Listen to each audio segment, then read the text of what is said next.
কথা ধারাবাহিকে নতুন পর্বে দেখা যায় যে মিডিয়ার সামনে এভি বলে, কে আছে আজকে আমার ফুল দিয়ে প্রপোজ করবে। এমন সময় ফুলের তোড়া নিয়ে এভিকে সকলের সামনে প্রপোজ করলো কথা। সবাই অবাক হয়ে সে দৃশ্য দেখতে থাকে। হঠাৎ একজন প্রশ্ন করে যে ওনার সিঁথিতে তো সিঁদুর, তাহলে কি সে এভি কি কোনো বিবাহিত নারীর প্রেমে পড়েছে? এভি কিন্তু হতাশ হয়ে যায় কথার এমন আগমনে। পরিস্থিতি নিয়ন্ত্রণে আনতে এভি অন্য কৌশল অবলম্বন করলো।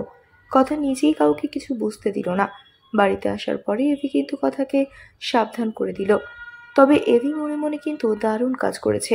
বিদেশি এক পার্টির সাথে কথার চায়ের অর্ডার পাইয়ে দিল, কিন্তু কথা সেটা জানার পরে বাতিল করতে চাইলে রেগে যায় এভি। তাহলে কি করবে এবার কথা? বন্ধুরা, তোমাদের কি মনে হয়?